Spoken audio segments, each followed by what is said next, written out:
Whenever I would hear Onimusha get mentioned, it's usually described as Resident Evil, but set in feudal Japan with samurai and monstrous demons. Sounds weird, but it was definitely enough to get me interested. But that description, I would argue, isn't entirely accurate. It would be like saying Fire Emblem and Final Fantasy Tactics are similar just because they're both turn-based tactical RPGs, or that Parasite Eve and Vagrant Story are essentially the same because they both use a sphere for selecting targets. In truth, such comparisons are only surface level. And while Onimusha does bear the occasional, admittedly striking comparison to Resident Evil, it is very much its own beast entirely. Less so survival horror, and much more so along the lines of a traditional action game. Or maybe even a beat-em-up of sorts. The story starts off with the sudden assassination of famous Japanese warlord Oda Nobunaga. But death wasn't enough to keep his ambitions down. Making a pact with the underworld, Nobunaga promises to betray mankind and swear fealty to the demons, starting with Princess Yuki as a sacrifice. It's up to the lone samurai Samanosuke and his ninja partner Kaide to rescue the princess and prevent the apocalypse. The story is just okay. It's really nothing special at all. Some of the characters are certainly quite eccentric. Blood and what's this? Oh, a liver.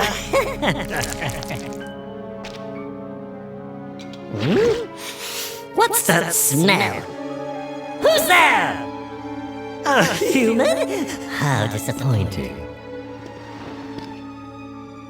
Face me, demon! Who do you think you are talking to? I haven't seen one as foolish as you since that, Nobunaga. But there's not really a whole lot memorable here, aside from the goofy characters and the absolutely laughable lip sync. Samanosuke once wrote to me that he journeys with a female ninja, Kaede. So, you are...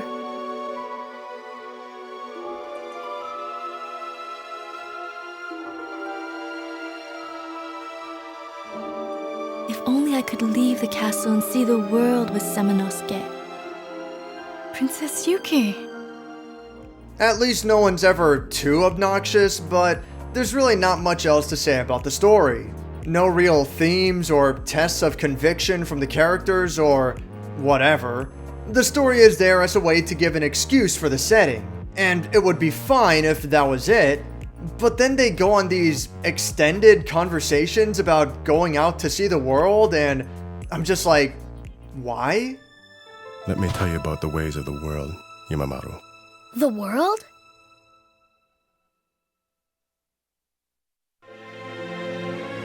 "4 years ago, my uncle Mitsuhide pressured me to leave and see the world.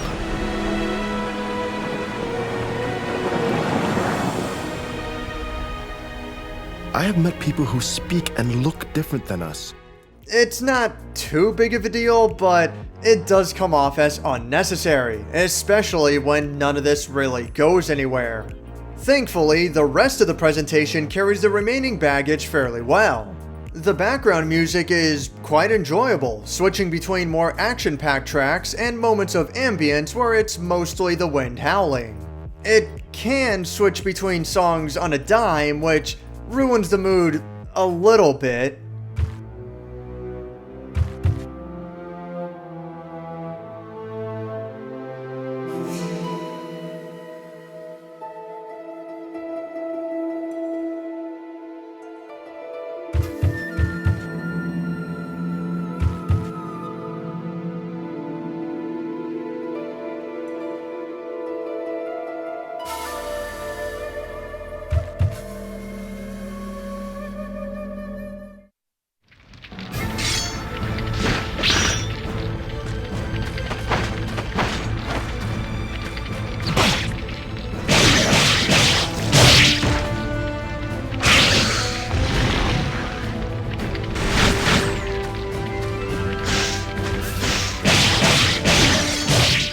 But it's not that big of a deal, and it all still sounds good.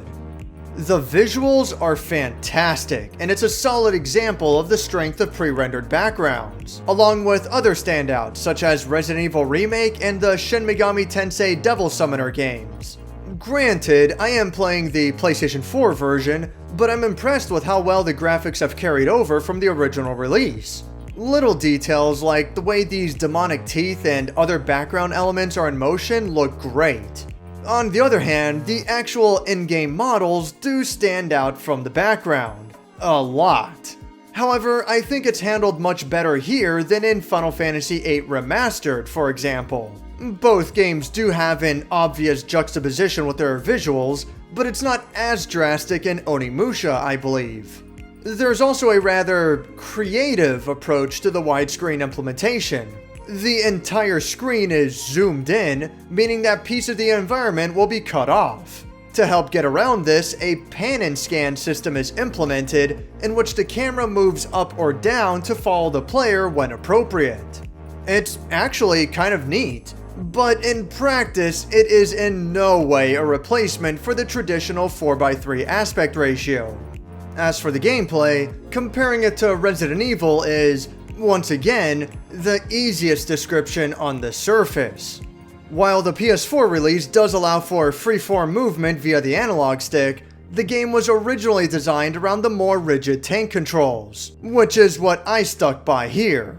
Samanosuke also explores a large mansion, collects keys, solves puzzles, and upgrades herbs into more powerful medicine. However, aside from all that, so much of Onimusha is drastically different. Melee is the preferred method of attack, obviously, but the player also doesn't need to ready their weapon ahead of time and can instead immediately slash whenever they see fit. Mobility options are also surprisingly robust, despite the otherwise limiting tank controls. The game allows for backwards and sideways dodges, and the option to block is always available. Inventory space is unlimited, and enemies also continue to respawn in areas infinitely. So instead of managing an efficient route through a map to save supplies and avoid enemies, arguably the core tenet of a Resident Evil game, you're much better running around like crazy in Onimusha. While the combat isn't particularly deep, it is kept exciting thanks to a variety of weaponry. 3 swords and 2 ranged weapons, in addition to powerful magic attacks, a few special attacks like the player can kick for example, and the more powerful enemies have weaknesses and patterns to exploit. Enemies vary from nimble ninjas to huge axe-wielding demons, and a couple of tricky ones thrown in for good measure. Couple this with the mobility and defensive options I already mentioned earlier, and the combat is quite good. I would have liked it if this game had some sort of a parry mechanic, maybe something like Sekiro for example, but what's there is pretty good. There's also this weird soul absorption mechanic. When an enemy dies, their soul begins to fly away and will leave entirely after a short time. Samanosuke needs to absorb these souls for points, but doing so leaves him vulnerable. It creates a good amount of tension in the middle of a battle to figure out a balance between absorbing souls and defeating enemies. Along with all this are the occasional but short moments of puzzle solving and minigames, which all comes together to make a pretty engaging campaign. It's simple, but it's a lot of fun. Unfortunately, there are way too many hiccups that bring down the game as a whole. For starters, progression through the game is largely gated by what I would deem an unnecessary leveling system. The player needs to upgrade their magic in order to open most of the doors in the game. I can see the argument here. The game is challenging the player to dispatch a minimum number of enemies while preventing the weapons from being upgraded. In this way, you can't just run through the game and skip everything, and killing only the bare minimum will keep your basic attacks weak. On the flip side, grinding for souls will ensure that Samanosuke remains powerful, but spending that additional time may compromise the player's ranking. So, I get it, there's a little push and pull there, but it's also very possible to upgrade the wrong things and end up in a situation where you're arbitrarily forced to grind for points in order to open the next door. Even if the process isn't too long, it still feels very much like busy work and it's not fun to do. Worse yet are moments when the combat falters. It doesn't happen too often, but it's certainly often enough to be an annoyance. Enemies that attack from off-screen, or when the camera is otherwise placed in a less than ideal position, these things turn battles into a hassle at best, or they lead to a game over at worst. Some segments deem it fit to dogpile enemies onto the player, with the optional Dark Realm content being especially bad about this. Ranged enemies usually aren't too bad, but a few select moments are undoubtedly designed just to piss people off. There's also a bit of an odd balance with the soul system.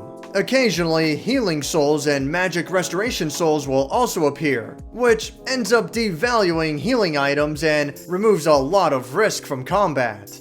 Then, by the time you've gotten used to the free healing, the game starts making them far more rare to appear.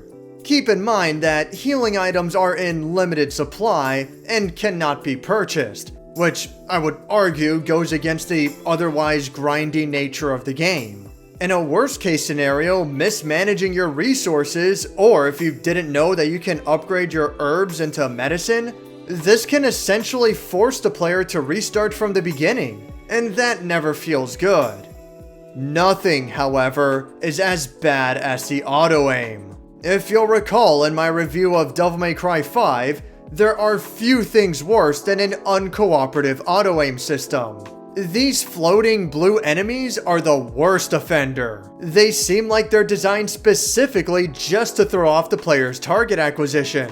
But even in seemingly normal circumstances, an attack will completely miss, or a magic spell is wasted due to something that feels totally outside of the player's control. It doesn't happen enough to ruin the game, but when it does, oh, it's a real bad time.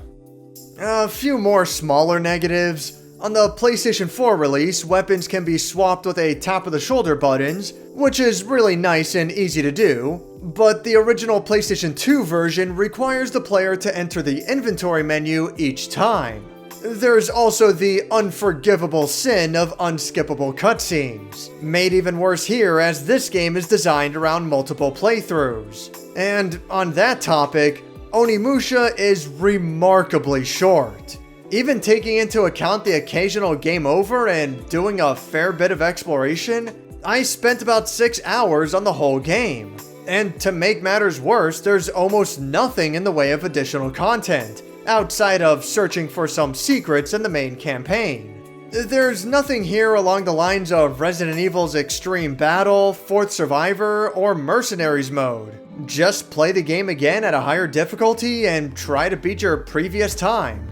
But considering some of the missteps I already explained above, you'll have to excuse me if I'm not necessarily excited to jump back in right away.